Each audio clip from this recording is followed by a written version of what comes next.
தமிழ் வருட பிறப்பான சித்திரை 1 வர ஏப்ரல் 14 செவ்வாய்க்கிழமை கொண்டாடப்பட இருக்கு. வருஷத்தோட முதல் நாள் மங்களகரமா மகிழ்ச்சியா ஆரம்பிச்சோம்னா அந்த வருஷமே நல்லபடியா அமையும் அப்படிங்கிறது நம்பிக்கை. அதனாலதான் தமிழ் வருஷ பிறப்பு அன்னைக்கு சித்திரை கனி காணுதல் அப்படிங்கிற பழக்கம் வந்துச்சு. சித்திரை கனி காணுதல் எப்படின்னு பார்க்கலாம். வருஷ பிறப்புக்கு முந்தைய நாள் இரவு, அதாவது திங்கட்கிழமை நைட்டே பாத்தீங்கன்னா ஒரு தட்டுல பலா வாழை முக்கணிகளையும் வெற்றிலை பாக்கு, மஞ்சள், குங்குமம், கொஞ்சம் நகைகள், பணம், அப்புறம் அந்த சித்திரை வருஷ பிறப்பு அன்னைக்கு பாத்தீங்கன்னா அந்த மஞ்சள் பூ அதிகமா கிடைக்கும். அதையும் எடுத்து அந்த தட்டுல வச்சிருங்க. அப்புறம் முகம் பார்க்க கண்ணாடி, இதை எல்லாத்தையும் கொண்டு போய் உங்க பெட்ரூம்ல வச்சிடுங்க. வருஷ பிறப்பு அன்னைக்கு காலையில முதல்ல எந்திரிச்சோன்னே உங்க பெட்ரூம்ல இருக்க அந்த மங்கள பொருட்கள் மீது தான் கண் விழிக்க வேண்டும்.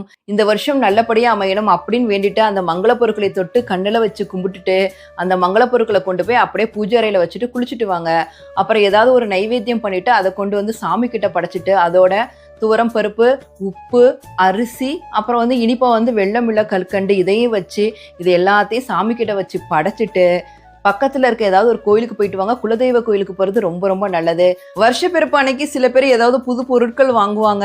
அது வாங்க முடியாத அப்படின்னு நினைக்கிறவங்க கடையில போய் ஒரு உப்பு பாக்கெட்டு, மஞ்சள், குங்குமம் இதை வாங்கிட்டு சாமி இடத்துல வைங்க. அதுவே போதும். நம்மளோட மனசு நல்லபடியா இருந்துச்சுன்னா அந்த வருஷம் மட்டும் இல்ல, எல்லா வருஷமே நல்லபடியா அமையும்.